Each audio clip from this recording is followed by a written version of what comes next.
Hi, I'm Stewart Spinks and welcome to episode 401 of my podcast, Beekeeping Short and Sweet. Happy Father's Day to all you dads out there, and I have a question for you, and it's not just one for the dads out there. Have any of your colonies become hopelessly queenless this season, more than in previous years? We've had quite a number of nucs that have now become hopelessly queenless, and it seems quite strange. Luckily, though, I'm queen rearing.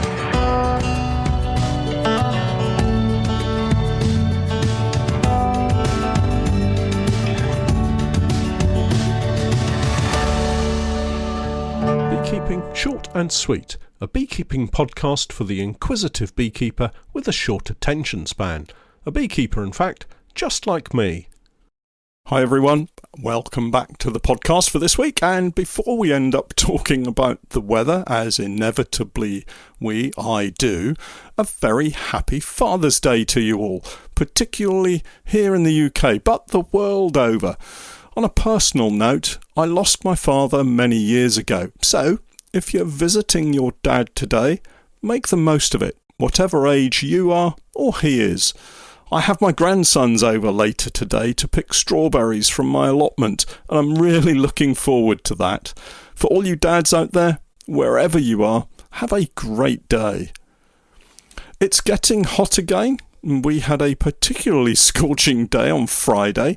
I think the temperature locally got up to around 31 degrees Celsius, but it's cooled to a very pleasant 20 to 25 degrees Celsius right now. Pleasant because I'm not wearing my bee suit, thankfully. For those of you here in the UK, spare a thought for one of our listeners across the pond, Chris. Good morning, Chris. Chris listens to the podcast whilst walking the hills of Los Gatos, which I think is near Santa Cruz in California. The daytime temperatures there appear to be the same as we're enjoying, if enjoying is the right word, but it looks like it's the norm. I checked on the weather app and 30 degrees Celsius seems fairly normal for Chris right now. Chris, I hope the mountain walks are cool and you're enjoying the podcast. Good luck with that queenless colony. Chris sent me a message on Patreon, and if any of you need any assistance, do simply send me a message. I'm happy to help where and when I can. The outlook is pretty good, some warm sunny days as we hit the summer solstice and beyond into the next week. Of course, today, podcast release day, is our summer solstice. That's the 21st of June. Where did that first half of the year disappear to? It always seems a long time getting started with the beekeeping season, yet it rushes past us every year. We've settled into a more sedate form of beekeeping now, everything timetabled around queen rearing.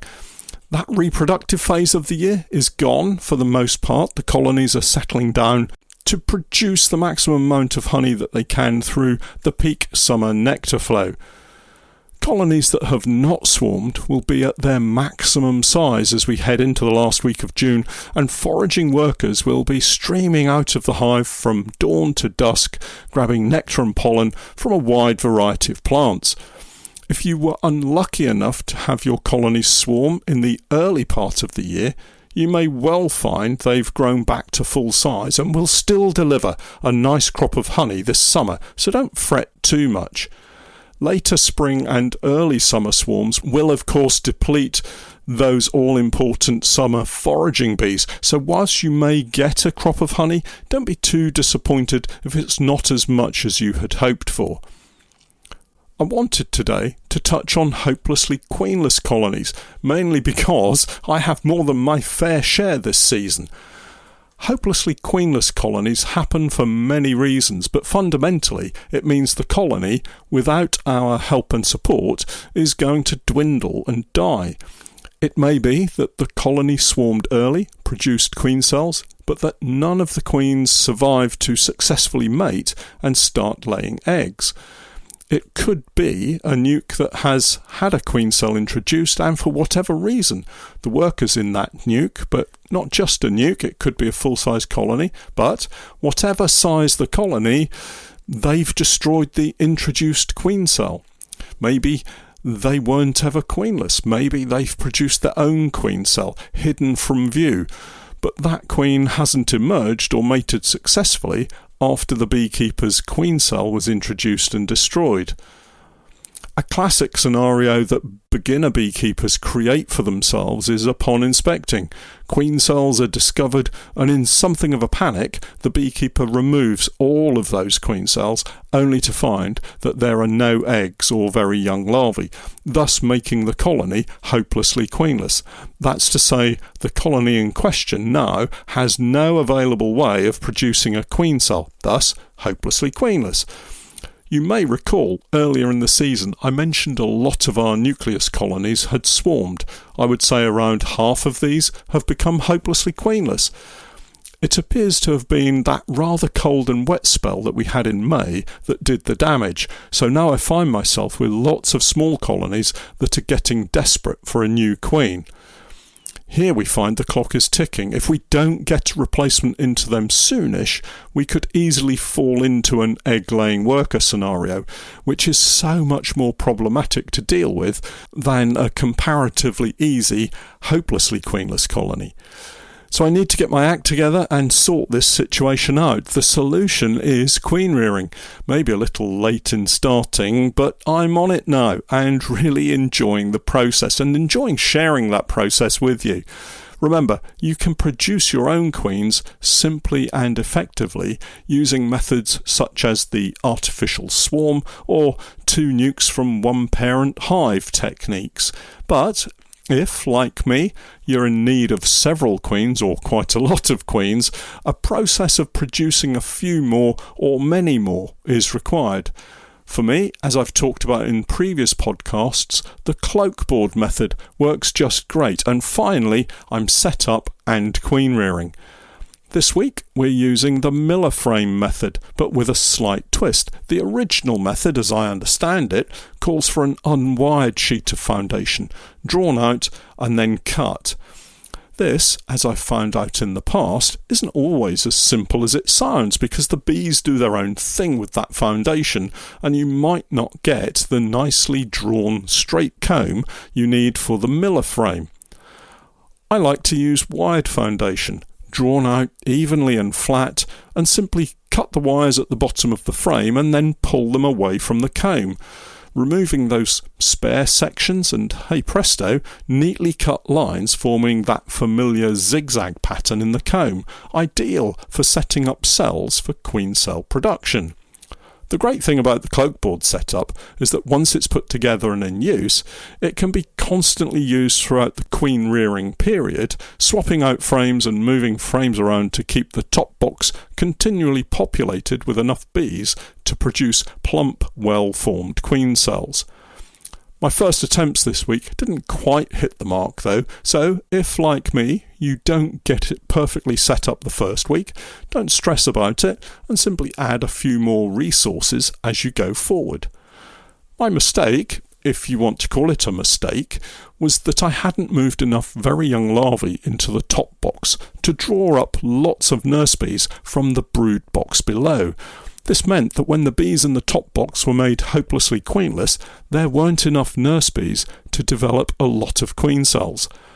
The Miller frame ended up with 6 queen cells, which may be more than enough for some beekeepers, but actually I need more.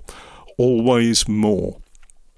It's not a disaster by any stretch of the imagination, and the next attempt at queen rearing, using the alley method, should improve the production numbers, as I'll draw more nurse bees into the top box before making them hopelessly queenless by inserting the cloak board. I can do this simply by having a couple of frames of very young larvae and eggs in that top box. That gets the nurse bees up there, and then I'll insert the cloak board once more to separate them from their queen in the bottom box, thus making them hopelessly queenless once more and starting the entire process once again. For those of you that have followed the videos from the start, you'll remember the queen mother colony over at the farm. This is the one where the queen was removed, popped into a nuke and taken back to the fishing lake's apiary. This colony had 4 supers on it, and I couldn't decide how best to clear the bees so I could take them home to extract, so I could take the supers home to extract. In the end, I decided the queen's pheromone would be strong enough at that point in time that the bees would have moved back down into the brood box even though the queen had been removed. I popped the clearer board under 3 of the 4 supers, leaving 1 to clear the bees into, and in order to provide plenty of food for the colony, as it appeared there may well be a lack of forage at that time. A June gap. It worked beautifully. I went back the next day and satisfyingly the supers were completely empty of bees, not a single bee left. So 3 very full supers for our spring honey crop from this colony. Now this colony has been left with no queen, and so will now be in the process of creating emergency queen cells.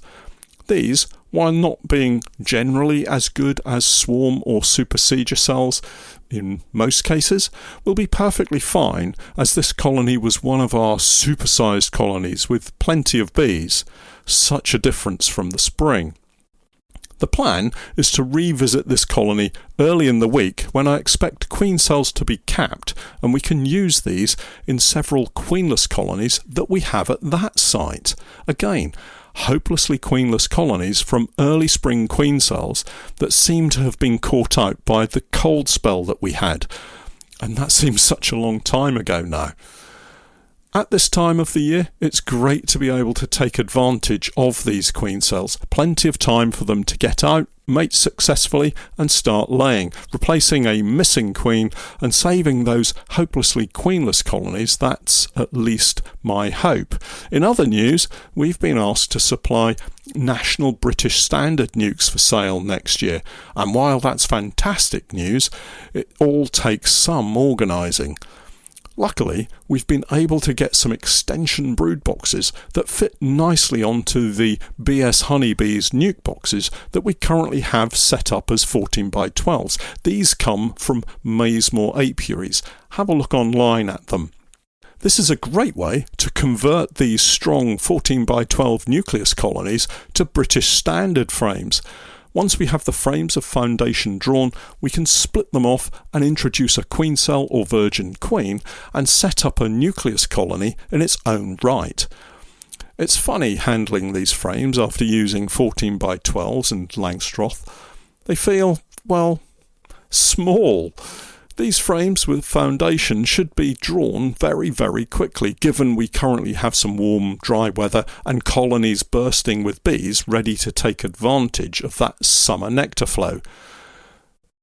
Something else I discovered this week is my bees really don't like my current deodorant.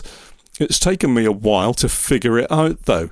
I've been using my new Thorn Beehives bee suit, and it's been really comfortable and super easy to use.